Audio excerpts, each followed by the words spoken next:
नमस्कार दोस्तों, स्वागत है आपका स्टडी फॉर सिविल सर्विसेज में। वीडियो को पूरा देखिए। कोई भी आपका फीडबैक है, कोई सजेशन है, तुरंत वीडियो में कमेंट करके जरूर बताइए। अच्छा लगे तो वीडियो लाइक जरूर कर लीजिए और ऐसे वीडियो लगातार फ्री में पाने के लिए चैनल को तुरंत सब्सक्राइब कर लीजिए और बेल आइकन को जरूर टैप कर लीजिए ताकि आगे भी सारे वीडियो आपको मिलते रहे। यूट्यूब में फॉलो करते हैं तो प्लीज ये वाला फ्री टेलीग्राम चैनल जरूर ज्वाइन कर लीजिएगा। सारे नोटिफिकेशन, सारे अपडेट यहीं पे आते हैं, ध्यान रखिएगा। स्टडी फॉर सिविल सर्विसेज का कोई भी पेड ग्रुप अगर आपको ज्वाइन करना है तो सिर्फ 856480530969606089786445 यही नंबर है हमारे, सिर्फ जहां पे कॉल या व्हाट्सएप कर सकते हैं। इंस्टाग्राम पे हमारा पेज जरूर फॉलो कर लीजिएगा, स्टडी फॉर सिविल .सर्विसेज है। ट्विटर पे हमको जरूर फॉलो कर लीजिएगा, @स्टडी फॉर सिविल्स है।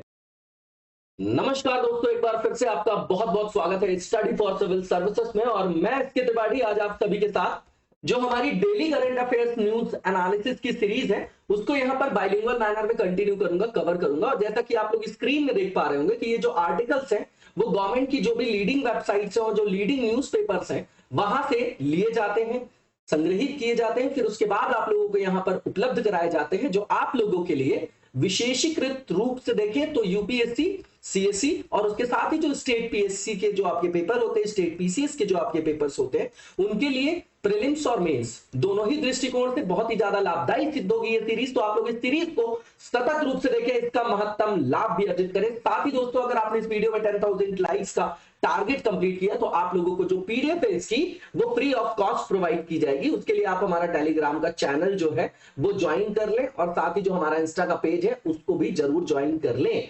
ठीक है, तो आगे की ओर चलते हैं, देखेंगे आज किन टॉपिक्स को देखने जा रहे हैं। तो देखिए, काफी पुराना टॉपिक आपने पढ़ा होगा, जो आपका नेशनल फूड सिक्योरिटी एक्ट के बारे में सुना होगा, उसी से रिलेटेड यहाँ पर रैंकिंग वगैरह की बात की गई है। तो इसको देखेंगे, जहां पर भी रैंकिंग की बात आती है हम समझ जाते हैं वहां पर हेल्दी कंपटीशन की बात की जा रही है, वहां मॉनिटरिंग की जा रही है, उनको रिव्यू किया जा रहा है, कहीं ना कहीं उनको मोटिवेट किया जा रहा है कि आप यहाँ पर गुणवत्ता के आयाम पर और सुधार करें। ठीक है, तो ये आप कहां रख सकते हैं बताइए? सेकंड पेपर में आ जाएगा, ये आपका आ जाएगा। फूड सिक्योरिटी को लेकर जाएंगे आप तो भी आ जाएगा, और वैसे एग्रीकल्चर को लेकर जाते हैं तो सेकंड और थर्ड दोनों पेपर में ओवरलैपिंग है। इसको देखेंगे हम लोग। दूसरा, ये हायर एजुकेशन से रिलेटेड यहाँ पर टॉपिक है। यहाँ पर उन पॉइंट्स को बताया गया है कि क्या ऐसी समस्याएं हैं जो हमारे यहाँ अभी भी जो हायर लेवल की जो एजुकेशन है, उच्च शिक्षा है, वो अप्रोप्रिएट मैनर में या अप टू द मार्क उसमें डेवलपमेंट नहीं हुआ है। उसको हम ऐसे इवैल्यूएट करते हैं कि हमारे यहाँ बहुत सारे जो ग्रेजुएट्स हैं वो अनएम्प्लॉयड है। कहने का मतलब ये कि बेचारे वो थ्योरेटिकल ज्ञान जो है हमारे यहाँ तो मिल जाता है, प्रैक्टिकल मिलता नहीं है। और दूसरी चीज ये कि समकालीन संदर्भों में कंटेम्पररी टाइम पे जो इंडस्ट्री की डिमांड है, अगर वो हम फुलफिल नहीं कर पा रहे हैं और चाहे हम कुछ भी पढ़ लें तो हमको रोजगार तो मिलेगा नहीं। ठीक है, तो इन सब चीजों को लेके यहाँ पर बताया गया है क्या समस्याएं हैं, क्या ऐसा कारण है हम अपने यहाँ जो उच्च शिक्षा में कॉपी कर रहे हैं वेस्टर्न जो आपका एजुकेशन है उसको, कुछ इनोवेशन नहीं है हमारे यहाँ, है ना। ठीक है, फंडिंग वगैरह की कमी, इन सब की चर्चा करेंगे। थर्ड पेपर का पार्ट है आपका। इसके बाद नो कॉन्फिडेंस मोशन की बात करेंगे यहाँ पर, और जो आपका कॉन्फिडेंस मोशन होता है दोनों की बात है यहाँ पर। विश्वास मत और अविश्वास मत, विश्वास अविश्वास एक ही चीज है। देखिए समझिए, जब कोई भी नई सरकार आती है तो उसका मतलब क्या होता है कि कोई भी अगर सरकार बनती है तो उसका मतलब क्या कि लोकसभा, लोगों की सभा, क्योंकि लोग वहां पर जाके डायरेक्टली वोट करते हैं। तो जो मंत्री परिषद होती है वो सामूहिक रूप से जो उत्तरदायी होगी वो किसके प्रति होगी? लोकसभा के प्रति होगी, है ना, राज्यसभा के प्रति नहीं। इसलिए लोकसभा में जो सरकार जब आती है तो फ्लोर पे ये प्रूव करती कि भैया हमारी मेजॉरिटी है, तो उसको विश्वास मत बोलते हैं। और जब इसी सरकार को गिराना होता है तो उसके विपक्ष बैठी पार्टी अगर अविश्वास प्रस्ताव लेके आती कि भैया आप फ्लोर पे दिखाओ आपकी मेजॉरिटी अब नहीं रह गई है, और अगर आपकी मेजॉरिटी नहीं रह गई तो जनादेश आपके पास नहीं, तो आपकी सरकार गिर जाएगी, तो उसके लिए अविश्वास प्रस्ताव लाया जाता है। इसमें निंदा प्रस्ताव की भी बात कर लेंगे हम लोग, इसमें डिस्कस किया गया है स्थगन प्रस्ताव की भी, और भी जो संसदीय कार्यप्रणाली के अंतर्गत प्रस्ताव वगैरह होते हैं वो आपने पढ़ा होगा। तो सेकंड पेपर का कोर पार्ट है आपका, बिल्कुल बेसिक सा। इसके बाद लैंडकॉन्ग जो आपका मैकॉन्ग कॉर्पोरेशन ग्रुप मीटिंग है उसके बारे में चर्चा करेंगे कि किस तरीके से चाइना का जो इन्फ्लुएंस है लगातार इस क्षेत्र में बढ़ता जा रहा है, तो वो इंडिया के लिए भी कंसर्न है। वहां पर जो म्यांमार वगैरह में देखेंगे अगर आप, तो वो बहुत सारे जो है इन्वेस्टमेंट करके रखा है चाइना ने वहां पर, इंफ्रास्ट्रक्चर से रिलेटेड प्रोजेक्ट है या जो मिनरल से रिलेटेड जो आपके प्रोजेक्ट है ऑयल गैस वगैरह को लेके। उसके बाद आप देखेंगे कि इस रिवर पे उसमें बहुत सारे जो है अपर रिपेरियन स्टेट है, क्योंकि वहां से निकल रही है चाइना से, बाकी फिर वहां फ्लो होते हुए लाओस हो गया, म्यांमार हो गया, वियतनाम हो गया, तो यहाँ से होते हुए वो साउथ चाइना सी जाती है मैकॉन्ग रिवर। तो कहने का मतलब ये कि अपर रिपेरियन मतलब जो ऊपर अवस्थित, जहां से मान लीजिए कोई नदी निकल रही है, मान लीजिए ये एक जगह यहाँ से नदी ही ओरिजिनेट हो रही। दूसरा जो आपकी जगह है या कोई शहर है, मान लीजिए दूसरा शहर या कोई दूसरा देश जो भी है वो उससे नीचे है, तो कहने का मतलब ये अपर रिपेरियन हो गया कि ऊपर से नीचे की ओर आ रहे हैं। तो कहने का मतलब अगर ऊपर ही जो है पानी के फ्लो को हमने रोक दिया तो आगे जो लोअर रिपेरियन स्टेट है उनको पानी का फ्लो भी कम मिलेगा, तो उन पर ऋणात्मक प्रभाव पड़ेगा। तो इस तरीके का भी जो है वहां पर देखा जा रहा है कंसर्न। उसके बाद भारत के लिए तो कंसर्न हाई है। इसके बाद जो लास्ट टॉपिक है ये इंटरनेशनल पॉलिटिक्स का पार्ट है, सेकंड पेपर में रख सकते हैं इसको, है ना, सेकंड पेपर में रख सकते हैं, आईआर का पार्ट है। इसके बाद टीबी की बात करेंगे, बिल्कुल सिंपल सी चीज है। इसके लिए हम नेशनल लेवल पे हमने प्लान भी लाया है कि इसको पूरी तरीके से इसका उन्मूलन करना है। आज भी हमारे यहाँ कई लोगों की मृत्यु इसके कारण हो जाती है, हालांकि ये ट्रीटेबल है, क्योरेबल है, फिर भी इसको देखेंगे। साइंस टेक का पार्ट है, थर्ड पेपर में रख सकते हैं आप इसको। तो जो पहला आपका टॉपिक है यहाँ पर state ranking index for NFSA, मतलब क्या NFSA, national food security act 2013, बहुत इंपॉर्टेंट है। इसके संदर्भ में जो हमारे मंत्री हैं, इससे संदर्भित मंत्री होंगे जो कंज्यूमर अफेयर्स, फूड और पब्लिक डिस्ट्रीब्यूशन से रिलेटेड मिनिस्टर हैं, उन्होंने पहला एडिशन निकाला। इसलिए हमारे लिए इंपॉर्टेंट हो गया क्योंकि इस तरीके का अपना पहला एडिशन है, state ranking index for NFSA. ठीक, अब इसमें करेंगे क्या, देखिए मैक्सिमम जो आपके सूचकांक बनाए जाते हैं उसका कोर जो होता है, जो कोर पार्ट है वो सेम है ना। ऑब्जेक्टिव क्या, क्वालिटी में एनहांसमेंट, उसको रिव्यू करना और अच्छे मानकों से संदर्भित करते हुए उसको क्रियान्वित करना, इंप्लीमेंट करना। आप समझिएगा इस सूचकांक के संदर्भ में, इस सूचकांक के माध्यम से करते क्या है, क्या करेंगे, तो भैया विभिन्न राज्यों के साथ हमने कंसल्ट किया, विचार विमर्श किया। उसके बाद पूरे पैन इंडिया में फूड सिक्योरिटी जो एक्ट है जो हम 2013 में लाए, आज 2022 हो गया, तो हम ये देखना चाह रहे हैं कि भैया इसने किस तरीके से जो है कहां तक जो है इसने सफलता प्राप्त की है, इसका कार्यान्वयन ठीक तरीके से किया जा रहा है कि नहीं किया जा रहा है, इसमें और नए नए इनिशिएटिव्स लिए जा रहे हैं कि नहीं लिए जा रहे हैं। ठीक है, फिर ये बात करते हुए उसके इंप्लीमेंटेशन को रिव्यू करते हुए उसकी प्रगति संबंधी जो आंकड़े वगैरह हैं उसका उल्लेख करने का प्रयास किया गया है इसके माध्यम से। कुल मिलाकर रिव्यू है एक तरीके से।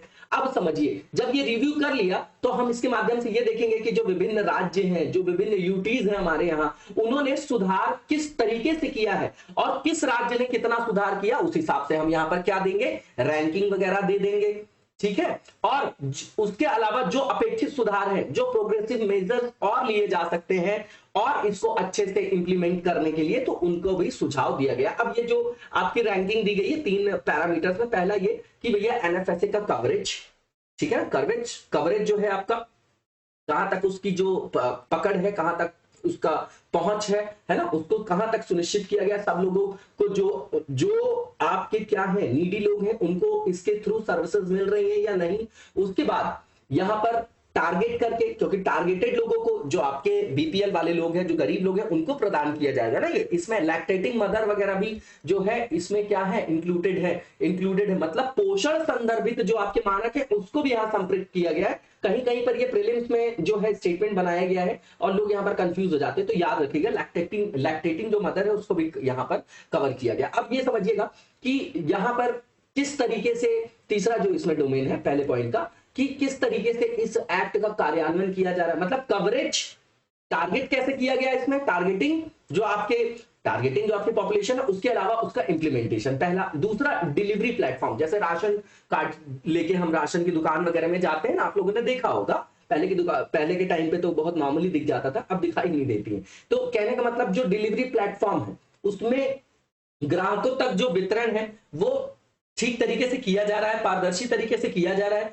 कोई वहां पर भ्रष्टाचार तो नहीं है, खाद्यान्नों का जो आवंटन है, आपूर्ति है, वो उचित मूल्य की दुकानों द्वारा वितरण किया जा रहा है कि नहीं, किसको, जो आपके इसमें से बेनिफिशियरी लोग हैं, लाभार्थी जो है। उसके बाद न्यूट्रिशनल जो है बेसिस पे इसमें इनिशिएटिव कैसे लिए हैं राज्यों ने, ये 3 इसके पैरामीटर्स है। अब इसमें अगर आप देखेंगे तो उड़ीसा ने टॉप किया है। अगर आप देखेंगे कि सामान्य राज्य की श्रेणी में, सामान्य श्रेणी के राज्य में उड़ीसा रहा है, उसके बाद यूपी सेकंड नंबर पे रहा है। ये स्टेट फीचर्स के हिसाब से हम अपना जो स्पेसिफिक स्टेट है उसकी रैंकिंग याद कर सकते हैं और फर्स्ट वाली याद रखना चाहिए। इसके बाद आंध्र प्रदेश थर्ड रैंक पे रहा है। अगर बॉटम 3 स्टेट्स की बात करें तो गोवा, छत्तीसगढ़ और दिल्ली, जबकि छत्तीसगढ़ को हम पढ़ते हैं पीडीएस में एक मानक के रूप में, मॉडल के रूप में, वहां के मॉडल जो है पीडीएस का पब्लिक डिस्ट्रीब्यूशन सिस्टम, उसको सबसे बेस्ट माना जाता है ना। ठीक है, तो भी अब यहाँ पर देखिए बॉटम 3 स्टेट्स में आ गया वो, ठीक, गोवा, छत्तीसगढ़ और दिल्ली। अब यहाँ पर जो बहुत सारे यूटीज है हमारे यहाँ और स्टेट्स हैं, वो आप देखेंगे कि बहुत जो है अच्छे तरीके से उन्होंने डिजिटलीकरण किया, डिजिटलाइजेशन किया है सारी चीजों का। अब कोई चीज अगर डिजिटल हो जाती है तो वहां पर ट्रांसपेरेंसी आ जाती है, गुड गवर्नेंस का कंसेप्ट यहां पर आप अप्लाई कर सकते हैं। इसके बाद यहां पर यह भी बताया गया कि जो आपका पॉस मशीन वगैरह है ना, पॉइंट ऑफ सेल जो है उसका इंस्टॉलेशन के मामले में भी इन्होंने जो है अच्छा प्रदर्शन किया है। इसके बाद जो स्पेशल कैटेगरी स्टेट्स हैं जो आपके नॉर्थ ईस्टर्न हो गए या हिमालयन स्टेट हो गए और आइलैंड स्टेट, इसमें जो फर्स्ट रैंक है वो त्रिपुरा की है। अब ये एक्ट देख लेते हैं, बिल्कुल सिंपल सिंपल सी चीजें, कई बार हमने पढ़ा भी है। तो इसमें क्या किया जाता है कि उचित मूल्य पे पहली चीज तो खाद्य पदार्थ उपलब्ध कराना तो वहनीय माध्यम से, है ना, वाइबल होना चाहिए। तो पहला प्राइस के संदर्भ में होना चाहिए, प्राइस के कंटेक्स्ट में, मतलब मूल्य उचित होना चाहिए। दूसरा, उसकी अवेलेबिलिटी सब तक पर्याप्त मात्रा में सभी व्यक्तियों तक पहुंच, और कैसे कैसे खाद्य पदार्थ की पहुंच, गुणवत्तापूर्ण भोजन की, तभी तो पोषण को भी सुरक्षित किया जा सकेगा। इसी उद्देश्य से 2013 में इस एक्ट को लाया गया था। अब इसके अंतर्गत सब्सिडी सब्सिडी मिलती है। कुल मिला के ये है कि जो आपका मार्केट वैल्यू है उससे बहुत कम वैल्यू में जो है यहां पर दिया जाता है खाद्यान्न को, है ना। वही बताया जा रहा है कि सब्सिडी वाले जो खाद्यान्न दिए जाते हैं यहाँ पर पीडीएस सिस्टम के अंतर्गत, तो उसमें जो कवरेज है 75% ग्रामीण पॉपुलेशन, ग्रामीण आबादी को, और 50% अर्बन पॉपुलेशन को इसमें सम्मिलित किया जाता है। एलिजिबल जो भी आपके व्यक्ति होते हैं वो पर मंथ जो है 5 किलो फूड ग्रेन्स प्राप्त करते हैं यहाँ पर, जिसमें सब्सिडाइज्ड प्राइस की अगर बात करें तो राइस 3 रुपए है, वीट जो है आपका 2, और जो कोर्स ग्रेन्स होते हैं, है ना, जो मोटे अनाज, वो 1 रुपए पर केजी मिलता है। ठीक है। इसके बाद जो नेक्स्ट आर्टिकल हमारा ये हायर एजुकेशन से रिलेटेड। देखिए एजुकेशन के बारे में हमेशा हमारे पास एक जो है आपका रोड मैप होना चाहिए कि कैसे हमको एजुकेशन को पढ़ना है। तीनों टीयर में देख लीजिए आप, प्राइमरी में, है ना, जो आपका सेकेंडरी जो आपका मीडियम है ना, जो सेकेंडरी आपका डोमेन है, उसके बाद हायर, मतलब प्राथमिक, माध्यमिक और उच्च शिक्षा। तो प्राइमरी में आप लोगों ने राइट टू एजुकेशन, सर्व शिक्षा अभियान, है ना, सर्व शिक्षा अभियान के अंतर्गत विद्यांजलि, पढ़े भारत बड़े भारत, राष्ट्रीय आविष्कार अभियान, है ना, कस्तूरबा गांधी बालिका विद्यालय आवासीय है वो पढ़ा होगा आपने, है ना, school education quality index, mid day meal, है ना, national achievement survey, SR report, ये सब देखते हैं आप। सेकेंडरी में जो है सिर्फ एक ही जो है आप वहां पर अभियान देखते हैं, ये लूप होल है यहाँ पे कि सिर्फ और सिर्फ राष्ट्रीय माध्यमिक शिक्षा अभियान है। ठीक है ना। उसके अलावा माध्यमिक जो उच्चतर शिक्षा कोष वगैरह की अब बात की गई है लास्ट में, है ना, ये जो है फंडिंग वगैरह की बात है। इसके बाद हायर एजुकेशन की बात करते हैं हम। तो हायर एजुकेशन में भी बहुत सारे ड्रॉबैक्स है हमारे यहाँ, है ना। कई सारी जो यूनिवर्सिटीज है वो स्वायत्तता की बात करते हैं, फंडिंग की कमी है, क्योंकि जो मैक्सिमम फंडिंग होती है ना, सेंट्रल से, वो सेंट्रल यूनिवर्सिटीज को मिल जाती है ना। लगभग 50-60% जो है उनको फंडिंग मिल गई, अगर 60-65%, तो 35% ही तो बचा स्टेट यूनिवर्सिटीज के लिए। तो भैया वो R&D में कैसे पैसे खर्च करेंगे, अच्छे फैकल्टीज को कैसे हायर करेंगे, है ना। तो ये सब प्रॉब्लम हो जाती है यहाँ पर। ठीक, तो उसी चीजों को यहाँ पे देख के बताया जा रहा है इस टॉपिक में कि जो विश्वविद्यालय संबंधी हमारा दृष्टिकोण है, यहाँ पर हम जो हमारे देश काल की जो आपकी परिस्थितियां हैं, जो हमारी मांग है देश की, उसको ध्यान में रख के हम नहीं चल रहे हैं आगे, जबकि हम यहाँ पर नकल कर रहे हैं किसके, वेस्टर्न वर्ल्ड की, है ना। तो भैया जो वेस्टर्न वर्ल्ड की जरूरतें हैं वो अलग है, हमारी जरूरतें अलग है। अगर जरूरतें हमारी जो है उसके अनुरूप हमने जो है यहाँ पर शिक्षा को विकसित नहीं किया, तो हमारे यहाँ हमारा विकास जो है वो अपेक्षित स्तर पर नहीं हो पाएगा। ठीक, अब यहाँ पर की पॉइंट देखिए, सीधी बात है कि यहाँ पर ये अच्छी चीज है कि अभी जो 1000 यूनिवर्सिटीज की अगर यहाँ पर बात करते हैं, है ना, रैंकिंग वगैरह की, टॉप 1000 जो आपकी यूनिवर्सिटीज है, तो इसमें इंडियन इंस्टीट्यूट्स की संख्या जो है 22 से 27 हो गई। IISc बैंगलोर जो है हमेशा जो है एमिनेंट इंस्टीट्यूट रहा है, उत्कृष्ट रहा है ना। तो ये जो है इस बार भी जो अगर आप देखेंगे तो इसने 31 स्थान जो है जंप किया है, और हाईएस्ट रैंक इसने अभी प्राप्त किया है किसमें, Indian institute in the 2023 edition में, है ना। मतलब जो भी भारतीय संस्थान है उसमें सबसे उच्च स्तर का इसको जो है क्या माना जाता है, संस्थान माना जाता है, इसको रैंकिंग प्राप्त हुई है। अब ये समझिएगा कि हमारे यहाँ पर इंस्टीट्यूट ऑफ एमिनेंस जो है, अगर इसको देख ले तो इसके अलावा कोई भी ऐसा आकलन का या कोई भी ऐसा जो है इंडेक्स नहीं जिसके माध्यम से हम अपने जो विश्वविद्यालय है उनकी गुणवत्ता पर क्या कर सके, संवाद कर सके। अब QS वर्ल्ड जो यूनिवर्सिटी रैंकिंग है उसमें जो आपके दी जाती है रैंकिंग, तो किस संदर्भ में दी जाती है जो आपके एजुकेशनल इंस्टीट्यूट्स होते हैं, है ना, कंपोनेंट्स बता रहे हैं। तो इसमें सबसे पहला एकेडमिक जो आपका रेपुटेशन होता है उसका 40% वेटेज है, एम्प्लॉयर जो रेपुटेशन है 10% है, और जो फैकल्टी स्टूडेंट रेशियो है वो 20% है, और जो आपका सिटिजन्स पर फैकल्टी है वो आपका 20% है, इंटरनेशनल फैकल्टी रेशियो 5% है, इंटरनेशनल स्टूडेंट रेशियो आपका 5% है। ठीक है, ये नॉर्मल सी चीज है। अब इशू क्या है हमारे यहाँ, ये तो रैंकिंग वैंकिंग की बात, इशू पढ़ना सबसे ज्यादा आवश्यक है हमारे यहाँ। ठीक है ना, तो हमेशा आप देखते होंगे जो अच्छे अच्छे इंस्टीट्यूट्स हैं, आईआईटीज हैं, जो आपके आईएम है, तो वो हमेशा बोलते थे कि भैया हमारे ऊपर दबाव है, ओवरलैपिंग है यहाँ पर ज्यूरिसडिक्शन का, अधिकार क्षेत्र का, है ना, हमको स्वायत्तता नहीं है, फंडिंग की कमी हमारे पास, इस तरीके की समस्या थी, है ना। फिर आपने देखा हेफा वगैरह की जो है शुरुआत की जाती है, जिसको हायर एजुकेशन फाइनेंसिंग जो फाइनेंस एजेंसी बोलते हैं आप, वो स्पेशल पर्पस व्हीकल के रूप में उसको लॉन्च किया गया था कैनरा बैंक के साथ मिलके, जिसमें सेंटर जो है फंड कर रही थी, है ना, किसको, इसी को हायर इंस्टीट्यूशंस को, जो आपके क्या है उच्च शिक्षण संस्थान है, उन्हीं को फंडिंग करने के लिए इसको बनाया गया था। और इनिशियल फंडिंग जो हेफा की रखी गई थी, सोचिए 10,000 करोड़ रखी गई है। अब फंडिंग को इतना कम कर दिया है, वो पॉइंट भी यहाँ पर लिखा गया है, और इसमें 91% जो फंडिंग थी वो हेफा और 9% जो है आपका कैनरा बैंक कर रहा था। कैनरा बैंक इसमें शुरुआत की बात बता रहा हूं मैं, जब से हेफा की बात हुई थी। अब यहां पर यह समझिएगा कि जो उच्च शिक्षा में नामांकन है उसमें ज्यादा पार्ट किसका है, स्टेट यूनिवर्सिटीज का, है ना, और उन्हीं से एफिलेटेड होते हैं कॉलेज जो राज्य के विश्वविद्यालय होते हैं। लेकिन केंद्रीय विश्वविद्यालय की तुलना में इनको जो है आपकी फंडिंग बहुत कम मिलती है, क्योंकि जो आपका यूजीसी का बजट है उसमें सेंट्रल यूनिवर्सिटीज को 65% मिल जाता है, बचा 35% इनको मिलता है। तो एक जो है लैक ऑफ फंडिंग की प्रॉब्लम है ना, तो उसके कारण जो है इंफ्रास्ट्रक्चर हो, चाहे वहां पर फैकल्टी की रिक्रूटमेंट हो, चाहे स्टाफ की रिक्रूटमेंट हो, तो सब में उनको जो है कॉम्प्रोमाइज करना पड़ता है, कहीं ना कहीं यहाँ पर जो है आपका फंडिंग क्रंच की समस्या है। ठीक, इसके बाद दूसरा जो पॉइंट यहाँ पर लिखा गया है कि जो आपकी हेफा है इसका उद्देश्य क्या है, कि जो भी आपके यहाँ पर उच्च शिक्षण संस्थान है, अगर वो किसी भी तरीके का इंफ्रास्ट्रक्चर डेवलपमेंट कर रहे हैं तो उनको फंडिंग की जरूरत होगी, तो उनको वो फाइनेंस करे। ठीक है, तो 2020-21 में जो फंडिंग थी, जो उसकी तुलना की करके यहाँ पे बता रहे हैं कि जो उसके बजट आवंटन किया गया था 2000 करोड़ का था, और 2021-22 में 1 करोड़ का। जबकि आप सोचिए कि इनिशियल कॉर्पस की जो बात कर रहे थे हेफा की, जब इनकी बात हो रही थी कि इसको लाया जाएगा, बनाया जाएगा, है ना, ये आपका 2017-18 से ही चर्चा में था। तो इनिशियल कॉर्पस की जो बात की गई थी आपकी, वो 10,000 करोड़ की गई थी, 10,000 करोड़ की गई थी बात, और अब आप 2000 करोड़ कर दिया, और इस साल तो केवल 1 करोड़ कर दिया है आपने इसका प्रावधान।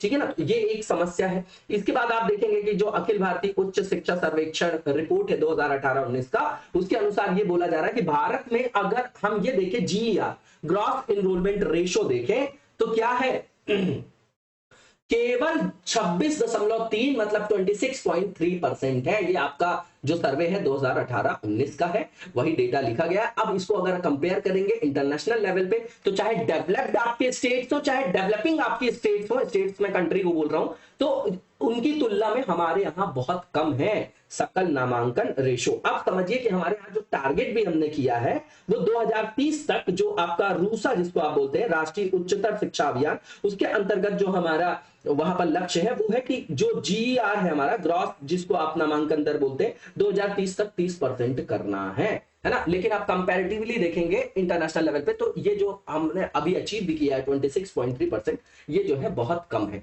अब ये समझिए कि यहां पर एक और ड्रॉबैक क्या है कि लगातार हमारे यहाँ उच्च शिक्षा की मांग बढ़ती जा रही है, ठीक है ना, और उसके लिए हमारे पास पर्याप्त इंफ्रास्ट्रक्चर नहीं है, अवसंरचना नहीं है, पर्याप्त जो उस स्तर के आपके इंस्टीट्यूट संस्थान होने चाहिए उनकी संख्या अपर्याप्त है, वहां पर जो फैकल्टी और स्टूडेंट के बीच में रेशियो होना चाहिए वो भी हमारे यहाँ कम है। कई जगह जो है प्रोफेसर की जो आपकी लगातार पोस्ट खाली हो, चाहे एसोसिएट प्रोफेसर हो, चाहे असिस्टेंट प्रोफेसर हो आपके, है ना, वही यहाँ पर नेक्स्ट पॉइंट में बता रहे हैं कि यूजीसी के अनुसार ये बताया जा रहा है कि जो अभी खाली पड़े पद हैं आपके, जो सेंट्रल यूनिवर्सिटीज की केवल बात कर रहे हैं, तो वहां पर कुल संख्या में जो प्रोफेसर के पद है 16,699 पद, उसमें एसोसिएट प्रोफेसर, सहायक प्रोफेसर सब शामिल है। तो इसका क्या फर्क पड़ेगा? इसका फर्क पड़ेगा कि जो आपका स्टूडेंट और फैकल्टी के बीच में रेशो कि भैया ये समझिए कि 40-50-100 लोगों में अगर एक फैकल्टी पढ़ा रहा हो, एक ऑफलाइन जो आपकी क्लास चलती है, और अगर वहां पर मान लीजिए कि 2000 स्टूडेंट और एक ही फैकल्टी, तो वहां पर कहीं ना कहीं क्वालिटी कॉम्प्रोमाइज हो जाएगी कि नहीं हो जाएगी। वही चीज यहां पर बताया जा रहा है कि इसके कारण क्या है कि जो आपका रेशो है ना, कि कितने स्टूडेंट्स पर एक फैकल्टी होना चाहिए, वो भी फुलफिल नहीं कर पाते। ये पॉइंट भी हर जगह ओवरलैप होता है, चाहे आप हेल्थ में देख लीजिए, चाहे यहां देख लीजिए, हर जगह, है ना, चाहे कोर्स के संदर्भ में देख लीजिए, तो हमारे यहाँ ये भी एक कमी है। अब एक और भी रीजन है कि जैसे हम और आप तैयारी करते हैं तो आईएएस बनने के लिए, पीसीएस बनने के लिए, पीओ बनने के लिए, लेकिन बहुत कम लोग हैं जिनको पढ़ाने का प्रोफेशन जो है अच्छा लगता है। तो इस क्षेत्र में जो युवा वर्ग है उसका जो आकर्षण है ना, वो कम हो गया है। कुल मिला के ये कि जो टीचिंग प्रोफेशन है, शिक्षण क्षेत्र, इसमें करियर बनाने में अब लोगों की रुचि नहीं रह गई है ना। अब मैं सरकारी नौकरी की बात नहीं कर रहा कि आदमी ने हिट एंड ट्रायल की सरकारी नौकरी कोई भी लग जाए तो ये भी दे दो, वो भी दे दो, टीचर बन जाओ, है ना, तो वो एक अलग तरीका है, वो एक अलग डोमेन है, उस पर चर्चा नहीं कर रहा हूं मैं। ठीक, अब यहां पर जो है कई सारी जो पोस्ट खाली है, अगर वहां पर कोई नोटिफिकेशन आता है, जैसे आप कई सारे स्टेट्स में देखेंगे तो 20-20 साल से असिस्टेंट प्रोफेसर के पेपर ही नहीं हुए, पेपर हो गया तो रिजल्ट ही नहीं आ रहा है। ये बहुत सारे लोक सेवा आयोगों की समस्या है राज्य में, है ना, भारत में। ठीक है, तो इसमें जो भर्ती प्रक्रिया भी काफी लंबी है ना, और इसमें कई सारी जो है फॉर्मेलिटीज होती है, तो लोगों को जो है, जो आपके युवा वर्ग के लोग हैं, वो यहां से क्या हो रहे हैं, उनका मोह भंग हो रहा है, उनकी रुचि इस क्षेत्र में कम हो रही है, ये बताया जा रहा है। उसके बाद जो नेक्स्ट पॉइंट यहां पर लिखा गया है कि वर्तमान में अगर आप देखेंगे तो कोई भी ऐसा मैकेनिज्म नहीं है हमारे यूनिवर्सिटीज में, कॉलेजेस में, जहां पर जो प्रोफेसर हैं उनके निष्पादन को, उनके परफॉर्मेंस को जो है वहां पर उनका आकलन किया जा सके और इस हिसाब से उनके ऊपर जवाबदेहिता भी तय करे, है ना। ठीक है, तभी तो गुणवत्ता में उन्नयन होगा। ये देखिए, एक बार प्रोफेसर बन के बैठे हैं कॉलेज जाके, क्योंकि अब तो सरकार के आदमी हो गए हम, है ना, सरकारी प्रोफेसर बन गए। क्या चाहिए हमारे यहाँ सरकारी नौकरी के लिए? सबसे बड़ा मोटिवेशन यही तो है, एक बार अंदर चले गए तो निकालेंगे नहीं। प्राइवेट सेक्टर में जिस दिन आपकी क्वालिटी से कॉम्प्रोमाइज किया आपने और कोई दूसरा आगे आपसे अच्छी क्वालिटी प्रोवाइड कर रहा है, आपको वो बाहर कर देगा, फायर कर देगा। ये सब समस्याएं हैं वहां पर, है ना। तो वहां पर क्या है, जवाबदेहिता तय करने की बात की जा रही है कि अभी तक ऐसा तंत्र नहीं है, तो इस तरीके का तंत्र बनाना चाहिए, है ना। और पश्चिम में आप देखेंगे, वेस्टर्न कंट्रीज में, तो वहां पर जो इनके सहपाठी होते हैं, मतलब कलीग्स बोल लीजिए उसको, जो सहकर्मी होते हैं प्रोफेसर के, वो उनके प्रदर्शन का मूल्यांकन करते हैं, और जो स्टूडेंट्स होते हैं वो बताते हैं, वहां पर न्यूट्रल बेसिस पर बताते हैं, न्यूट्रल होकर बताते हैं, तटस्थ तरीके से। ये नहीं कि जो मन में आया हमने वहां पर बोल दिया और कमेंट कर दिया। थोड़ा यहाँ पर जो है हमको ये भी समझने की कि हमारी मैच्योरिटी शो होती है किसी चीज से, ठीक है ना, हमारी मैच्योरिटी शो होती है। तो एक बात याद रखिएगा, एक चीज बोलना चाहूंगा आप लोगों से कि अगर आपको किसी चीज से सीखना है, जैसे आप ये वीडियो देख रहे हैं करंट अफेयर्स का, और अगर आपको इससे सीखना है, तो अगर आप सीखने आए तभी सीखेंगे, है ना। थोड़ा सा बिटर है ये चीज, आपको लगेगी, लेकिन ये बिल्कुल सच है कि आप सीखेंगे तभी जब आप सीखना चाहेंगे। जो लेने आया है वही लेके जाएगा ना, सीधी बात है। अब आप अगर पहले से भरे पड़े हैं, अगर आपने अरे, तो आप उसमें जब बैठे हैं तो एक क्रिटिक की नजर अलग होती है और एक किसी को मतलब गलत बताने की नजर अलग होती है। मैं आपके अच्छे के लिए बोल रहा हूं, है ना, और आप लोग काफी समझदार भी हैं। इस संदर्भ में आप तैयारी कर रहे हैं कि कल को सिविल सर्वेंट बनने जा रहे हैं। हम लोग बोलते हैं कि आप डेली उसमें कमेंट करके बताइए, उसमें आंसर लिख के बताइए, लेकिन आखिर क्यों ये नहीं कर पाते आप लोग? खुद सोचिए, कितना छोटा सा काम है और हम सोचते हैं कि इतनी बड़ी पोस्ट में जाकर सारी चीजें मैनेज कर लेंगे। तो क्या हमने अभी से अपना एटीट्यूड चेंज करना चालू किया? एथिक्स के पेपर में जो टॉपिक्स लिखे गए, आदमी सोचता है कि 1 महीने आंसर राइटिंग करके हम अपने अंदर जो है एथिक्स डेवलप कर लेंगे। ऐसा होगा क्या? ऐसा कभी होगा? आप मतलब कुछ सोच के देखिएगा। यहाँ रैशनल चीजें, धीरे धीरे पर्सनालिटी में क्या होता है, इंप्रूवमेंट होता है, और उसके लिए ये सब चीजें करनी चाहिए आप लोगों को। डेली रिक्वेस्ट करता हूं मैं आप लोगों से। क्यों करता हूं बताइए? अगर आप आंसर लिखेंगे तो उससे क्या होगा? आपको फायदा होगा कि नहीं होगा? आप ही को फायदा होगा ना। तो ये करिए आप लोग। आज मुझे लगा तो मैंने आप लोगों से बोल दिया, है ना। ठीक है, आगे की ओर चलते हैं हम लोग। और यहाँ पर जो है ये भी बताया जा रहा है कि मूल्यांकन की एक तो यहाँ पर प्रणाली खराब है। हमारे यहाँ किसी भी तरीके का ऐसा विशेष तंत्र नहीं है जिससे इनके ऊपर अकाउंटेबिलिटी जो है तय की जा सके, इनके ऊपर जवाबदेहिता तय की जा सके, इनको मूल्यांकन का डर हो, इनके संदर्भ में तटस्थ मूल्यांकन किया जाए, है ना, फैकल्टीज वगैरह का। उसके बाद आप देखिए कि भारत में बहुत बड़ी संख्या में कॉलेज और विश्वविद्यालय जो है वो क्या है, अवस्थित है। अब देखिएगा, ये दूसरे कंटेक्स्ट में बात कर रहे हैं कि यूजीसी जो है उनकी आवश्यकताओं को पूरा करने में असमर्थ है, क्योंकि वो जो देखिए यूजीसी के जो कार्य प्रणाली पे लगातार प्रश्न चिन्ह भी लगते रहे हैं। ठीक है। और यूजीसी जो है उसकी कार्यप्रणाली पे लगते रहे प्रश्न चिन्ह, और यूजीसी की जो आपकी उत्पादकता है वो भी जो है अप टू द मार्क नहीं रही है। ये भी कहीं ना कहीं एक कारण रहा है कि हमारे यहाँ जो विश्वविद्यालय हैं अधिकांश, वो विश्व के शीर्ष विश्वविद्यालयों में अपनी जगह नहीं बना पाते हैं। उसके बाद आप देखेंगे कि जो हमारे यहाँ करिकुलम है वो क्या है, इरिलेवेंट है ना। वो आपका जो करिकुलम है जो हम कॉलेज में पढ़ते हैं और जो इंडस्ट्री की डिमांड है उसमें बहुत ज्यादा गैप है। मैंने बोला ना कि औद्योगिक जो आवश्यकताएं हैं समकालीन संदर्भों में, अगर हम उस तरीके की स्किल को नहीं सीख पा रहे तो हमको कोई रोजगार क्यों देगा। हम घर में एक सर्वेंट को लगा लेते हैं, बर्तन धोने के लिए किसी को लगा लिया या खाना बनाने के लिए, और 1000-1500 रुपए देते हैं तो उसको 2000 बातें सुनाते हैं। अगर एक नमक ज्यादा हो गया है ना, कुछ भी चीज हो गई, आप खुद सोचिएगा ये, ठीक है, तो हम उसको बोलते हैं। अब जो जिसने इंडस्ट्री लगा रखी है करोड़ों रुपए की, तो वो आपको काम क्यों देगा अगर आपके पास स्किल नहीं होगी तो।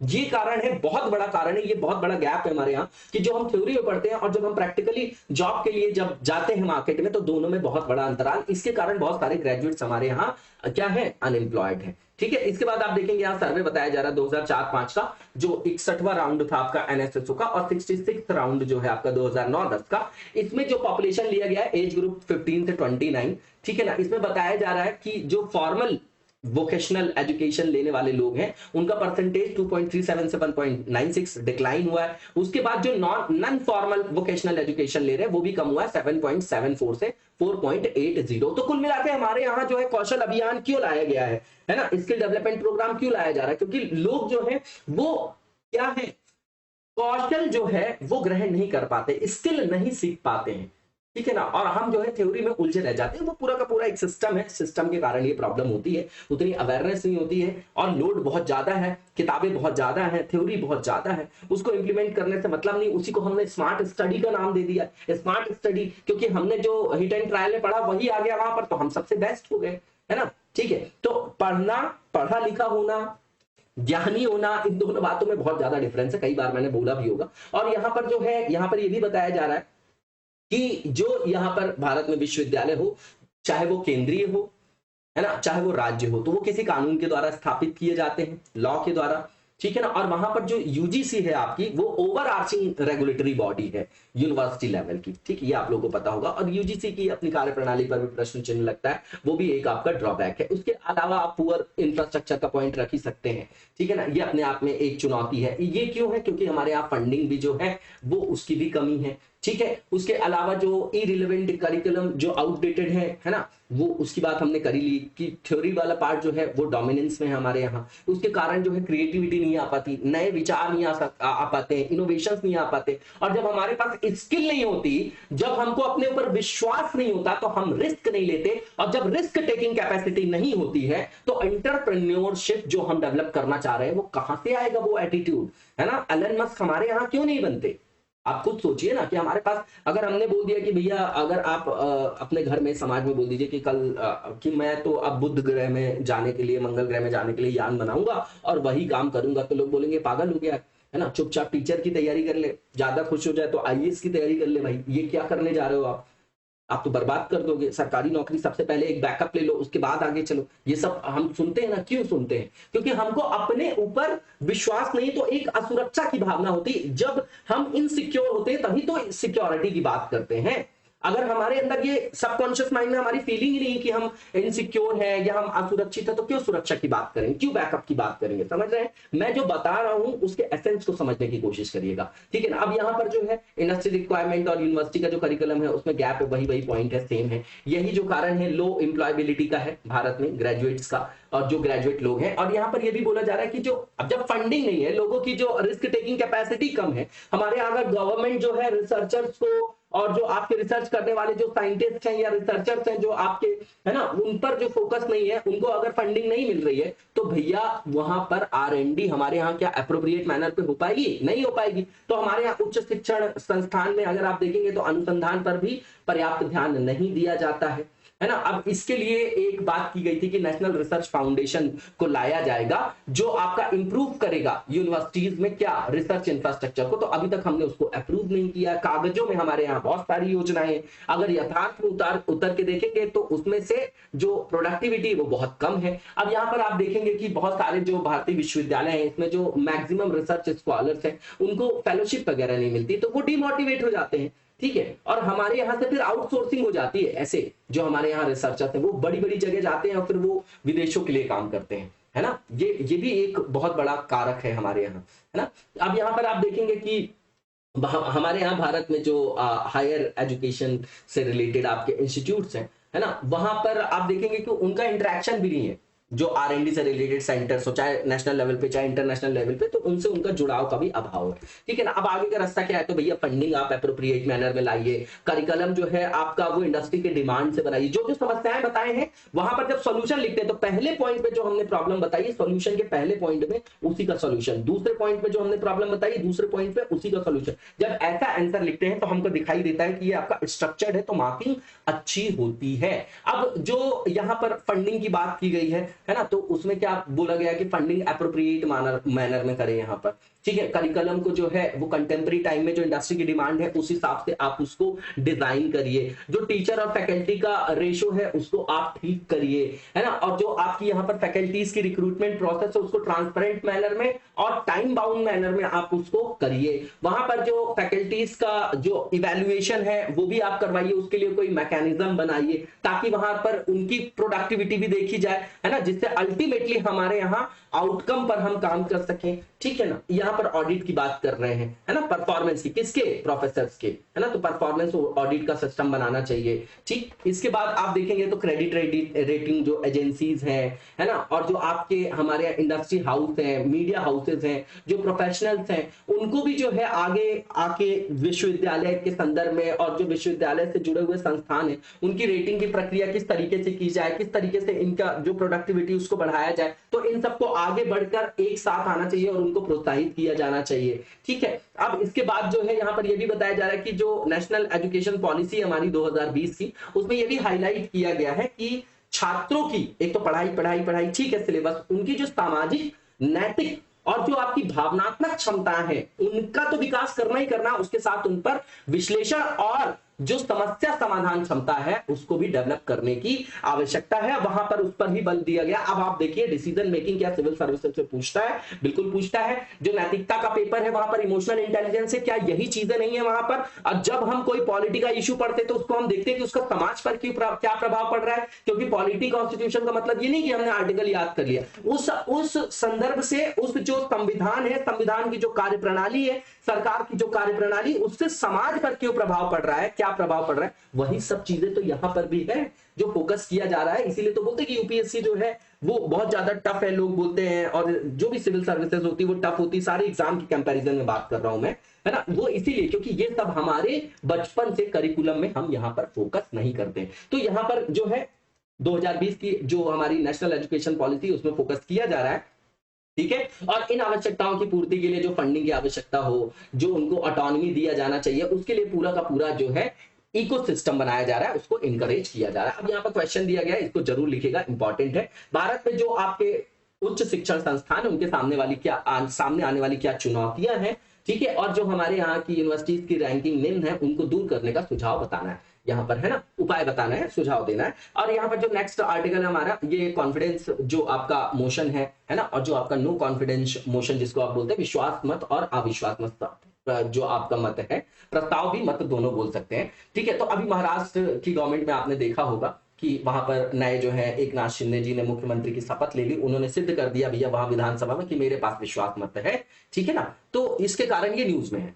अब ये जो आपका विश्वास मत होता है वो क्यों होता है कि जब भी कोई गवर्नमेंट आती है तो फ्लोर पर ये जो है वो शो करती है भैया कि हमारा यहाँ पर बहुमत विद्यमान है, हमारे पास जनादेश है, तभी तो हम यहाँ पर अपनी सरकार को रन कर पा रहे हैं। लोकतंत्र लोगों का तंत्र, कई बार मैंने बताया है। ठीक। अब इसका उल्लेख कहां है, अगर आप सेंट्रल गवर्नमेंट के संदर्भ में देखेंगे, संसद तो आर्टिकल 75 सब क्लॉज 3 में है कि मंत्रिपरिषद जो है सामूहिक रूप से उत्तरदायी होगी, किसके लिए, लोकसभा के लिए वैसे ही यहां पर है कि जो काउंसिल ऑफ मिनिस्टर्स हैं वो कलेक्टिवली रिस्पॉन्सिबल होंगे लेजिस्लेटिव असेंबली के लिए। कहां की लेजिस्लेटिव असेंबली की बात करें? स्टेट की, क्योंकि ये स्टेट के मैकेनिज्म की बात कर रहे हैं। और जब सेंटर की बात करेंगे तो 75 आर्टिकल में। आप समझिएगा कि ऐसा किया क्यों जाता है। तो भैया जो कलेक्टिवली जो आपकी रिस्पॉन्सिबिलिटी, इसको सामूहिक उत्तरदायित्व भी बोलते हैं, तो इसका परीक्षण जो है वो फ्लोर पे किया जाना आवश्यक है ना, क्योंकि क्या है, ये कलेक्टिव है, इंडिविजुअल कोई यहां पर वैयक्तिक उत्तरदायित्व की बात नहीं कर रहे। सेम ये लोकसभा के लिए कि वहां पर जो आपके सभी काउंसिल ऑफ मिनिस्टर्स होते हैं वो आपके कलेक्टिवली रिस्पॉन्सिबल होते हैं। किसके लिए? लोकसभा के लिए। राज्यसभा के लिए क्यों नहीं होते? क्योंकि राज्यसभा के लिए डायरेक्ट इलेक्शन नहीं होता है, इसीलिए हमारे यहाँ राज्यसभा भले ही अपर हाउस हो, लेकिन जो आपकी पावर्स दी गई है ज्यादा, वो कहां पर दी गई है? लोकसभा में दी गई है। तो जैसे मनी बिल वहां पर लाया जा सकता है, बहुत सारे जो वहां पर उसको क्या है, प्रिविलेजेस प्राप्त है। अब यहां पर आप देखेंगे कि नो कॉन्फिडेंस मोशन अगर आएगा तो कहां? अब विश्वास मत कौन लाएगा? खुद सोचिए कि जो आपकी सदन में सरकार बनाने जा रहे हैं, पक्ष लाएगा ना, जो अपनी सरकार बना, वो विश्वास मत लाएगा। और अविश्वास प्रस्ताव कौन लाएगा? जो विद्यमान सरकार है उसके खिलाफ उसको गिराने के लिए लाया जाएगा, तो वो विपक्ष लाएगा, बिल्कुल लाएगा। और अगर ये पास हो जाएगा तो सरकार गिर जाएगी कि नहीं गिर जाएगी? बिल्कुल गिर जाएगी। और ये किस लिए लाया जाता है? ये शो करने के लिए कि आपके पास अब जनादेश नहीं रह गया है। इसीलिए मैंने बोला कि दोनों जो है प्रस्ताव एक साथ पढ़ने चाहिए हमको। इसके बाद आप देखेंगे कि नो कॉन्फिडेंस जो मोशन है, इसकी कोई चर्चा हमारे संविधान में नहीं है। ये आपके लोकसभा और जो आपके राज्य की विधानसभाएं, उसके जो आपकी कार्य प्रणाली है ना, जो नियम बनाए जाते हैं, रूल्स जो बनाए जाते हैं ना, प्रोसीजर जो होता है, रूल्स ऑफ प्रोसीजर लोकसभा का, वहां पर जो है उसको मेंशन किया गया है नो कॉन्फिडेंस मोशन को। और स्टेट के संदर्भ में स्टेट असेंबली का जो आपका रूल्स ऑफ प्रोसीजर होता है। इसके बाद आप देखेंगे कि अगर अविश्वास प्रस्ताव प्राप्त अगर पास हो गया, वहां पर कहां पर? लोकसभा में अगर पास हो गया तो क्या होगा? सरकार गिर जाएगी, है ना, फ्लोर टेस्ट में। अब यहाँ पर एसआर बोम्मई जो केस है, बहुत फेमस केस है 1994 का। इसमें राज्यपाल के मुद्दे को लेके यहाँ पर किस तरीके से सरकार गिर जाती, त्रिशंकु जब आपकी हंग असेंबली होती तो किस तरीके से ट्रीटमेंट करना है, वहां पर मनमानी रवैया ना हो जाए, तो वहां पर इसलिए जो है इसमें बहुत सारे जो है लैंडमार्क चीजें यहां पर बताई गई, जिसको हम कोट करते हैं। इंपॉर्टेंट है आपका जजमेंट, बहुत इंपॉर्टेंट है। 1994 का एसआर बोम्मई केस। अब उसमें ये बताया था, उसमें किसने?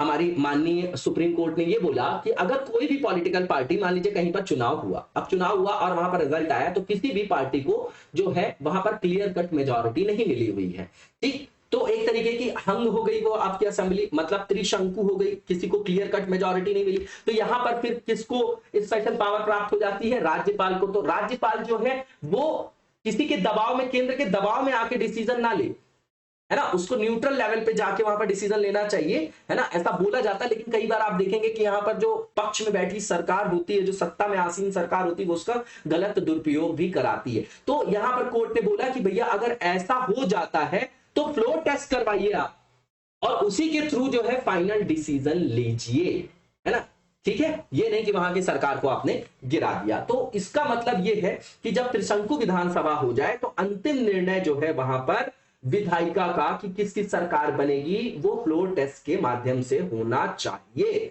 ठीक है। तो इससे, इस जजमेंट से ये भी पता चला कि जो सुप्रीम कोर्ट है, तो पहले बोलते थे कि राज्यपाल ने अगर कोई निर्णय लिया तो उसकी जांच नहीं करेंगी। हालांकि सुप्रीम कोर्ट का डोमेन इतना ज्यादा वास्ट है कि वो हर जगह जो है वो वहां पर हस्तक्षेप करती है और कर सकती है। आर्टिकल 137, 141, 142 ये सब आप लोग पढ़ते होंगे, तो बहुत पावरफुल है हमारी सुप्रीम कोर्ट, ठीक है। और वो लगातार 80 के दशक से आप देखेंगे तो लगातार सशक्त होती चली गई है। तो यहाँ पर सर्वोच्च न्यायालय के इस निर्णय से ये पता चलता है कि वो राज्यपाल की जो रिपोर्ट का आधार एसेंस की किसी दुर्भावना के कारण तो उसने इस तरीके का इनिशिएटिव नहीं लिया है, तो वो उसकी जांच कर सकती है। और वापस से जो हंग असेंबली, अगर इस तरीके से किसी भी असेंबली, हंग असेंबली है, कोई सरकार अगर अपने पद पर मतलब मान लीजिए कि सत्ता पर आसीन है और उसको इस तरीके से गिरा दिया जाता है और बाद में पता चलता है कि इसके पीछे जो रीजन था, मान लीजिए हॉर्स ट्रेडिंग हुआ हो वहां पर, है ना, खरीद फरोख्त हुई हो मंत्रियों की, या कोई और दुर्भावना रही हो, तो वापस से जो है वो सुप्रीम कोर्ट जो है उसको रिस्टोर भी कर सकती है ना, ये सब भी है उसमें जजमेंट में। किसी और दिन जो है इसको और अच्छे से जो है हम लोग डिस्कस करेंगे। आप लोग वीडियो को ज्यादा से ज्यादा लाइक और शेयर किया करिए और कमेंट किया करिए, वही हम लोगों के लिए मोटिवेशन में डेली रिक्वेस्ट करता हूं आप लोगों से। और यहां पर आप देखेंगे कि नो जो कॉन्फिडेंस मोशन है उसका उल्लेख कहां है लोकसभा में, तो रूल नंबर 198 है यहां पर। और राज्यसभा की बात करेंगे तो उसको एम्पावर्ड नहीं किया गया है नो कॉन्फिडेंस और कॉन्फिडेंस मोशन के लिए, ये मैंने पहले ही बताया आपको ये रीजन। अब यहां पर censure motion, no confidence motion और एडजर्नमेंट जो आपका मोशन है जिसको स्थगन प्रस्ताव बोलते हैं उसके बारे में चर्चा किया जा रहा है। तो देखिए समझ लीजिएगा, मैं एक एक लाइन में समझा देता हूं कि नो कॉन्फिडेंस मोशन तो हमने देख लिया यहां पर, ठीक है। अब जब अविश्वास प्रस्ताव लाया जाता है तो इसमें कोई कारण वारण नहीं बताया जाता है, ये तो सिर्फ बहुमत देखने के लिए लाया जाता है, ठीक है। लेकिन जब निंदा प्रस्ताव लाया जाएगा तो उसको लाने का कारण बताया जाएगा, क्योंकि निंदा नाम से ही समझिए कि उनकी जो पॉलिसी है, उनके जो कार्य है जो सरकार के, उससे किसी तरीके की असहमति है तो उसकी निंदा करने के लिए किसी विशिष्ट उद्देश्य से, किसी स्पेसिफिक पर्पस से, किसी विशिष्ट जो है आपका वो वहां पर उद्देश्य से इसको लाया जाता है निंदा प्रस्ताव को, ठीक। अब निंदा प्रस्ताव जो है वो सिर्फ लोकसभा में लाया जाता है, ये याद रखिएगा, और विपक्ष के किसी सदस्य द्वारा लाया जाएगा, ये तो तय है। उससे मंत्री या मंत्रियों के समूह या संपूर्ण मंत्रिपरिषद के विरुद्ध जो है उनके कार्य हो गए, उनकी नीतियां हो गए, उनके संदर्भ में वहां पर असहमति प्रदर्शित करने के लिए लाया जाता है। और याद रखिएगा कि निंदा प्रस्ताव अगर पारित भी हो जाए तो वहां मंत्रिपरिषद के लिए इस्तीफा देना आवश्यक नहीं होता है, लेकिन उसके ऊपर फिर प्रेशर बन जाता है कि जल्दी से जल्दी अगर निंदा हो रही तो हमको जो है विश्वास प्रस्ताव जो है यहां पर वो प्रूफ करना पड़ेगा कि हमारा अभी फ्लोर पर मेजॉरिटी जो है रखी हुई है, या जो है हमारी वो अभी सिक्योर है, मतलब हमारे पास ही जनादेश है, हमारे पास ही मेजॉरिटी, उसके ऊपर दबाव आ जाता है। लेकिन यहां पर अगर ये बोले कि निंदा प्रस्ताव अगर पारित हो जाए तो मंत्रिपरिषद जो है भंग हो जाएगी या सरकार गिर जाएगी, तो ऐसा नहीं है, ठीक। इसके बाद अगर आप देखेंगे तो निंदा प्रस्ताव जो है पेश करने के लिए सदन की अनुमति की आवश्यकता भी नहीं होती है, ठीक है। अब यहां पर आप देखेंगे कि जो आपका स्थगन प्रस्ताव है, तो स्थगन का मतलब ऐसा होता है ना, एडजर्नमेंट जो होता है जिसकी यहां पर बात कर रहे हैं, स्थगन जो आप कोई कार्य कर रहे हैं उसको थोड़ी देर के लिए स्थगित कर दिया आपने, है ना, कुछ विशेष ऐसा कारण आया होगा तभी तो स्थगित कर दिया होगा आप लोगों ने। पढ़ाई के दौरान भी आप पढ़ाई को थोड़ा स्थगित कर देते होंगे, है ना, पूरा स्थगन नहीं करना है पढ़ाई करके, पढ़ाई स्थगन कर दिए, बाकी सब काम जो है वो टॉप प्रायोरिटी में रख लिया हमने। तो यहाँ पर जो आपका एडजर्नमेंट मोशन है, इसका उद्देश्य क्या है कि मान लीजिए कोई भी अगर मान लीजिए कि सार्वजनिक महत्व का बहुत इंपॉर्टेंट कोई मुद्दा है ना, तो वो अगर आ जाता है ना, लोक कल्याण का या लोक महत्व का कोई मामला है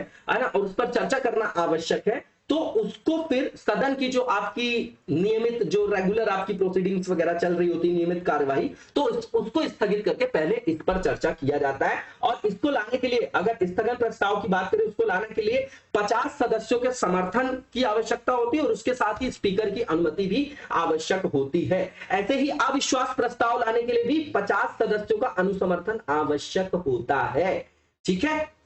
ये याद रखिएगा, यही चीजें यहां पर बताया जा रहा है। अब अगर स्पीकर से जब अनुमति लेते हैं इसके लिए एडजर्नमेंट के लिए, तो वो बता देते हैं कि भैया क्वेश्चन आवर के बाद जो है आप जो है इसको पेश कर सकते हैं, है ना, और उसकी जो है क्या कर सकते हैं, प्रश्नकाल के बाद जो है संबंधित सदस्य को यहाँ पर पेश करने की अनुमति देते हैं, और ये देता कौन, अध्यक्ष वगैरह देते हैं। अब यहाँ पर जो नेक्स्ट हमारा टॉपिक है, इसको हमने पहले भी कवर किया है। तो यहाँ पर जो म्यांमार की मिलिट्री गवर्नमेंट है उसने होस्ट किया है पहली हाई लेवल जो रीजनल मीटिंग है, ठीक है ना, उसको मेजबानी की है उसकी, ठीक है। तो उसी के संदर्भ में यहाँ पर लैकांग जो आपका मैकांग कोऑपरेशन ग्रुप मीटिंग, उसके बारे में बताया जा रहा है कि यहाँ पर जो चाइना के फॉरेन मिनिस्टर हैं उन्होंने अटेंड किया इस मीटिंग को। इसमें जो उनके और कलीग से Myanmar, Laos, Thailand, Cambodia, Vietnam के जो आपके रिप्रेजेंटेटिव्स थे वो थे। इन्होंने जो मैकांग लैंकांग जो आपका कोऑपरेशन ग्रुप है उसकी मीटिंग को यहाँ पर मूर्त रूप प्रदान किया। अब ये जो है कहाँ पर आयोजित किया गया, तो जो आपकी सेंट्रल सिटी है बैगन, जो बगान भी बोल सकते हैं आप इसको, है ना, ये आपका यूनेस्को वर्ल्ड हेरिटेज साइट भी है ना, तो वहां पर आयोजित किया गया है। इसकी जो मीटिंग की थीम थी solidarity for piece and prosperity है। तो ये भैया ये जो नाम है आपका लैकांग मैकांग, हमने अभी कल परसों भी पढ़ा है इसको, तो ये आपका एक ही नदी का नाम है, मैकांग का ही, है ना, और ये इसका चाइनीज नाम है, ठीक है ना, दोनों सेम रिवर है आपकी। ये इंपॉर्टेंट है पूरे चाइना के लिए, और इंडिया चाइना जो आपका पेनिनसुला है उसके अंतर्गत ये बहुत ही ज्यादा महत्वपूर्ण नदी है, ठीक। ये चाइना में जो है आपका जो किंगई जो प्रांत है वहां पर यूशु जो है वहां से निकलता है। किंगई तिब्बत पठार जो है, किंगई तिब्बत का जो आपका पठार है वो इसका स्रोत है, वहीं से निकलता है। चाइना में इसको लैंगकांग बोला जाता है, जबकि जो यूनान इसका प्रांत है वहां से बहने के बाद इसको मैकांग बोला जाता है। और ये Myanmar, Laos, Thailand, Cambodia, Vietnam में बहती हुई फिर आगे चलकर कहां मिल जाती है? दक्षिण चीन सागर, जिसको साउथ चाइना सी बोलते हैं। अब चाइना की जो प्रेजेंस है उसके साथ इशू क्या है? तो पहली बात तो हमको तो थ्रेट है ना। और सीधी बात ये कि जैसे म्यांमार में उसकी इमरजेंस बढ़ती जा रही है, अगर आसपास के हमारे एरिया में अगर यहाँ पर उसका प्रभुत्व बढ़ता जाएगा तो कहीं ना कहीं हमारे ऊपर ये जो है ये चुनौती का दबाव हमेशा बनाए रखेगा। अब ये समझिएगा कि यहाँ चाइना ने बहुत सारे बांध वगैरह के प्रोजेक्ट बना रखे हैं, तो ऊपरी हिस्से में बना रखे हैं और उस हिस्से का नाम उसने लैंगकांग रखा है, ठीक है ना। तो ये कंसर्न का कि बहुत सारे डैम अगर बना लेगा वो ऊपर ही अपर रिपेरियन स्टेट, तो वो उसके फ्लो को रोक देगा। ठीक, तो आज जो नीचे आपके लोअर रिपेरियन स्टेट है उनके जो हितों पर है ऋणात्मक प्रभाव पड़ेगा। इसके बाद आप देखेंगे कि बहुत सारे जो हाइड्रो इलेक्ट्रिक प्रोजेक्ट है वो भी यहाँ पर रन कर रहा है चाइना। तो उससे देखिए इन सब से जो है इकोलॉजिकल लेवल पे, एनवायरमेंट के लेवल पे जो है वो तो नेगेटिव इंपैक्ट पड़ ही रहा है, क्योंकि आपदा वगैरह भी इसीलिए आती है, ठीक है ना। महाराष्ट्र लातूर वाला आप देखेंगे जो आपका भूकंप की घटना आई, तो वो क्यों आई है ना? कोयना जो आपका रिवर है, जो कोयना रिवर है उसके संदर्भ में जो बांध बनाया गया था उसके कारण आया था कि नहीं आया था? नहीं तो इस क्षेत्र को तो हम मानते थे कि भैया बहुत ज्यादा इससे नहीं ये क्षेत्र, लेकिन वहां पर भी भूकंप आ गया। तो इकोलॉजिकल जो डैमेज है वो तो हो ही रहा है इससे, लेकिन इससे जो है आपकी राष्ट्रों की सुरक्षा पर भी ऋणात्मक प्रभाव पड़ रहा है, क्योंकि चाइना जो है वो लगातार एग्रेसिव राइज करता जा रहा है ना। अपने जो टेरिटरी है उसको बढ़ाता जा रहा है, दूसरे के क्षेत्रों को जो है अतिक्रमित करता हुआ चला जा रहा है। अब यहां पर आप देखेंगे कि चाइना ने जो इस तरीके के डैम वगैरह बनाए हैं, है ना, अपर रिपेरियन स्टेट होने के बावजूद, तो उसको क्रिटिसाइज किया जाता है लगातार। और ये कई सारी जो साउथ ईस्ट एशियन नेशंस हैं, है ना, उनके द्वारा इनको जो है क्रिटिसाइज किया जाता है। और साउथ ईस्ट जो एशियन जो आपकी दक्षिण एशियाई राष्ट्र हैं उनकी जो अर्थव्यवस्था है वो कहीं ना कहीं बहुत हद तक जो है, जो डाउन स्ट्रीम जो आपकी कंट्रीज है वो किस पर निर्भर है? फिशरीज वगैरह पे, मत्स्यन वगैरह पर, है ना। और भी उसका बहुत उपयोग होता है पानी का, तो अगर आपने उसका फ्लो रोक दिया तो कहीं ना कहीं उनकी अर्थव्यवस्था पर ऋणात्मक प्रभाव पड़ रहा है। अब आप यहाँ पर देखेंगे कि चाइना जो है म्यांमार का सबसे बड़े जो है आपका ट्रेडिंग पार्टनर भी है और आर्म सप्लायर भी है ना, रशिया की तरह, ठीक है ना। तो वो जो है बहुत बड़ा आर्म सप्लायर भी है म्यांमार का। तो यहाँ पर जब वहां पर तख्ता पलट हो गया, सैन्य शासन वहां पर स्थापित हो गया, तो वो ऑलरेडी जो पड़ोसी देश हैं, नेबरिंग कंट्रीज, उनके लिए थ्रेट है। और ये कहीं ना कहीं माना जा रहा है कि जो म्यांमार में जो आपका ये तख्ता पलट हुआ है, सैन्य जो अब शासन स्थापित हुआ है, उसमें कहीं ना कहीं चाइना ने सपोर्ट किया है मिलिट्री को टेक ओवर करने के लिए। अब चाइना की जो ये प्रेजेंस है वो सीधे सीधे भारत के लिए तो कंसर्न हमेशा ही है चाइना।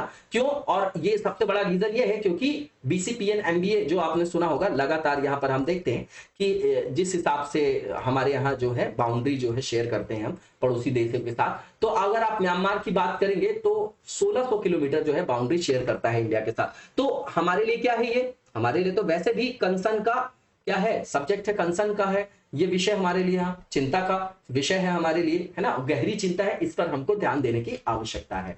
अब यहाँ पर जो क्वेश्चन है तो ये देखना है कि चाइना और म्यांमार का जो बीच संबंध है वो लगातार सुदृढ़ होते जा रहा है, तो ये किस तरीके से भारत के लिए एक चुनौती का विषय है, ठीक है ना। इसकी समीक्षा करना है यहाँ पर, इसको बताइएगा लिख के। इसके बाद लास्ट जो आपका टॉपिक है टीबी के संदर्भ में है ना, तो यहाँ पर बिल्कुल सिंपल सा टॉपिक है, कई बार हमने इसको पढ़ा भी है। ये किसके कारण होता है? तो बैक्टीरियम के कारण होता है, जिसको माइकोबैक्टीरियम ट्यूबरक्लोसिस बोलते हैं। ये बिलोंग करता है आपका माइसोबैक्टीरियेसी फैमिली जो है उससे, और ये लंग्स को प्रभावित करता है और अन्य अंगों को भी प्रभावित कर सकता है। ये जो है आपका कम्युनिकेबल डिसीज है एक तरीके से। तो ये संचरित होती है, तो वायु के माध्यम से भी एक व्यक्ति से दूसरे व्यक्ति में फैल जाती है, आपकी फैल सकती है, इसके अंदर ऐसा पोटेंशियल है।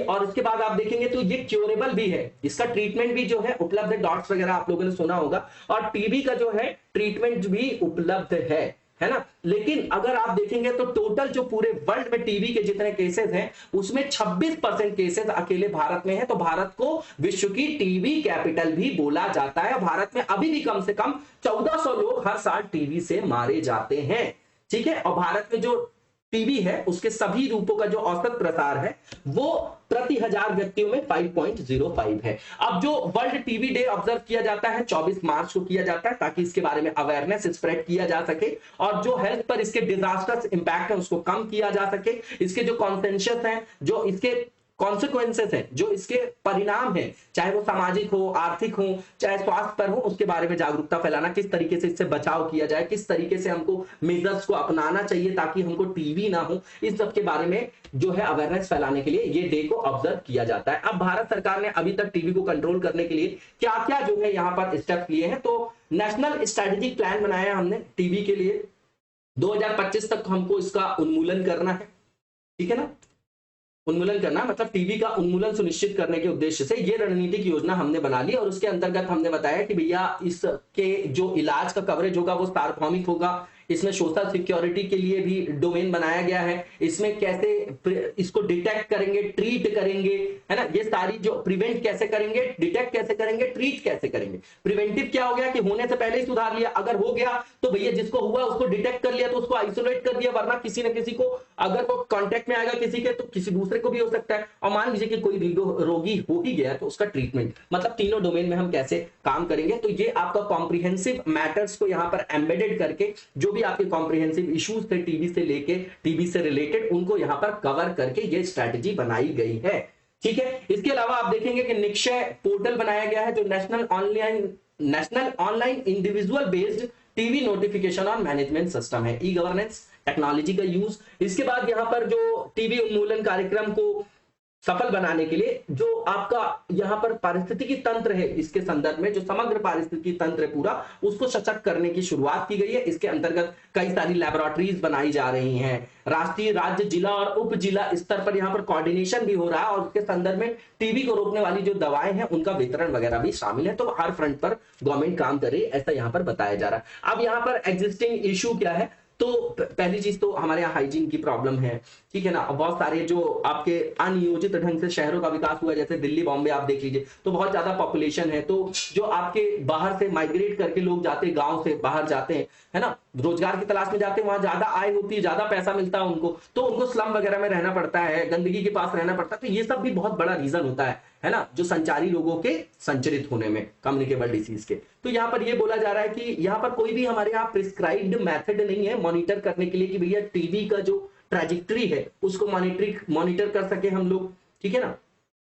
तो टीबी को कंट्रोल करने के लिए जो ट्रैजेक्टरी है उसको मॉनिटर करने के लिए कोई भी प्रिस्क्राइब्ड मेथड नहीं है हमारे यहाँ। जो WHO का revised national TB control programme है जिसने सजेस्ट किया है WHO ने, उसमें भी ये आपका लूप होल है। इसके बाद आप देखेंगे तो इसमें ज्यादातर जो फोकस है वो पेशेंट पे है, ठीक है, पेशेंट पे है। तो जो रोग हो गया, कहने का मतलब क्यूरेटिव मेजर, तो जब आपको रोग हो गया उसके बाद अगर हम वहां पर क्या ले रहे हैं इनिशिएटिव, तो क्यूरेटिव मेजर हो गया। लेकिन हमने पहले ही टीका लगवा लिया, तो कहने का मतलब रोग होने के पहले लगवा लिया, तो वो ज्यादा बेटर कौन सा होता है, प्रिवेंटिव मेजर होता है। तो यहां पर हमारा जो फोकस है वो किस पे है, क्यूरेटिव जो आपका डोमेन है उस पर है। कहने का मतलब जो रोगी है उस पर है, लेकिन जो संभावित रोगी है उस पर हमारा ध्यान नहीं होता है ना, ठीक है। और इस तरीके से आपका संचरित होता है। अब यहां पर आप देखेंगे कि यहां पर सिग्निफिकेंट डिफरेंस देखा गया है ना, कि जैसे इसमें जो आपकी देखभाल सेवा है टीबी के संदर्भ में जो स्वास्थ्य देखभाल सेवाएं हैं, या ओवरऑल भी आप स्वास्थ्य देखभाल सेवाएं अगर देख लेंगे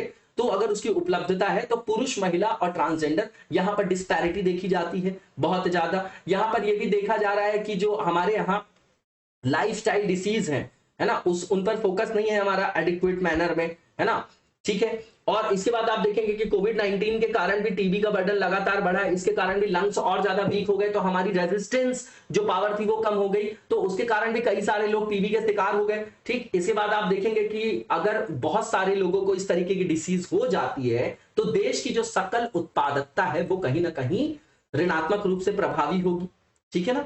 इसमें जो अधिकांश रोगी हैं वो आपके प्रोडक्टिव एज ग्रुप से संदर्भित है, मतलब उत्पादक आयु वर्ग से 15 से 59 के बीच, मतलब कार्यरत या कामकाजी व्यक्ति हैं, अगर उनको ही ज्यादातर होता है टीबी, तो अगर उनको होता है तो उसके कारण देश की सकल उत्पादकता पर कहीं ना कहीं ऋणात्मक प्रभाव पड़ता है। इसके बाद यहाँ पर यह भी बोला जा रहा है कि हमारे यहाँ जो प्रोग्राम चलाए जा रहे हैं यहाँ पर पीपल्स का पार्टिसिपेशन या जो कम्युनिटी का पार्टिसिपेशन है उसको जो है उतनी वरीयता नहीं दी जा रही, उनको उतना ज्यादा महत्व नहीं दिया जा रहा है। तो जन भागीदारी पर ध्यान नहीं दिया जाएगा तब तक जो है इसका अपेक्षित रूप से जो है हम क्रियान्वयन जो है सफलतम तरीके से सुनिश्चित नहीं कर पाएंगे। ठीक है, तो वर्तमान कार्यक्रमों में जो है जन भागीदारी, कम्युनिटी पार्टिसिपेशन को अगर हमने उपेक्षित रखा है तो ये जो प्रोग्राम होगा वो कभी भी सफल हो पाएगा क्या? नहीं हो पाएगा। तो इसके लिए जो प्रश्न है कि यहाँ पर एग्जिस्टिंग चैलेंजेस क्या है प्रिवेंट करने के लिए और एलिमिनेट करने के लिए टीबी को इंडिया में, ठीक है ना, ये बताना है आप लोगों को। इसके बाद जो नेक्स्ट फेज है हमारा वो एमसीक्यू से संदर्भित है। सबसे पहला जो एमसीक्यू है आज का फील्ड मेडल से रिलेटेड है आपका। पहला जो यहाँ पर एमसीक्यू है हमारा, इसमें फील्ड्स मेडल के बारे में स्टेटमेंट बताना कौन सा ट्रू है। तो पहला ये कि इसको अक्सर जो है डिस्क्राइब किया जाता है मैथमेटिक्स के नोबेल प्राइज के रूप में, बिल्कुल ठीक है। दूसरा, इसको जो एडमिनिस्ट्रेट करता है वो कौन है, तो इंटरनेशनल मैथमेटिकल जो आपका मैथमेटिक्स यूनियन है, बिल्कुल ठीक है। ये अवार्ड दिया जाता है प्रत्येक 4 सालों में, 4 वर्षों में, बिल्कुल ठीक है। और दूसरी ऐसी महिला है जिसने ये आपका अवार्ड प्राप्त किया है, जिन्होंने इस साल, यूक्रेन की है आपकी, ये जो आपकी मैथमेटिशियन, इनका नाम मैरिना वियाजोवस्का है ना, इन्होंने जो है इसको प्राप्त किया और ये केवल ऐसी दूसरी वुमेन है। तो चारों के चारों स्टेटमेंट बिल्कुल ठीक है, इसका आंसर आपका ऑल ऑफ द अबव हो जाएगा। इसके बाद जो नेक्स्ट क्वेश्चन है हमारा, इसमें विश्व जूनोसिस दिवस की बात कर रहे हैं, वर्ल्ड जूनोसिस डे, उसके बारे में स्टेटमेंट है और बताना कि इनकरेक्ट कौन सा है। तो पहला ये कि इसको ऑब्जर्व किया जाता है एवरी ईयर 6 जुलाई, बिल्कुल ठीक है। दूसरा ये कि इसको जो क्यों शुरुआत की गई थी इसकी, तो भैया पशु जनित जो रोग होते हैं उनके विषय में जनता को जागरूक बनाने के उद्देश्य से इसकी शुरुआत जो है 6 जुलाई जो है 1885 को की गई थी। इसके बाद जो आपका तीसरा स्टेटमेंट है, दूसरा भी ठीक है। तीसरा ये कि ये जो आपके फ्रांसीसी बायोलॉजिस्ट थे जिनका नाम आपने सुना होगा, लुइस पास्चर, है ना, जिन्होंने आपकी रेबीज का पहला टीके की प्रथम खुराक बनाई थी, है ना, फर्स्ट डोज बनाया था इन्होंने, जो रेबीज के अगेंस्ट जो वैक्सीन दी जाती है उसके संदर्भ में, है ना। तो उन्हीं को याद करने के लिए, उन्हीं की स्मृति में इसको मनाया जाता है। इसके बाद ये जो नोटिक जो आपके डिसीज है, ये आपके फैल सकते हैं या ये होते हैं रोग किसके किसके द्वारा, तो वायरस के थ्रू, पैरासाइट्स के थ्रू, फंगस के थ्रू, फंगाई जो लिखा हुआ है, और बैक्टीरिया के थ्रू। तो चारों के चारों स्टेटमेंट बिल्कुल ठीक है। और इसमें पूछा जा रहा है कि गलत कौन सा है, तो कोई भी गलत नहीं, इसका आंसर आपका नन ऑफ द अबव हो जाएगा। इसी के साथ आज की वीडियो को यहीं पर विराम देंगे, नेक्स्ट वीडियो में कंटिन्यू करेंगे। तब तक लगातार जबरदस्त तरीके से पढ़ते रहिए और आगे बढ़ते रहिए। Thank you so much, best of luck.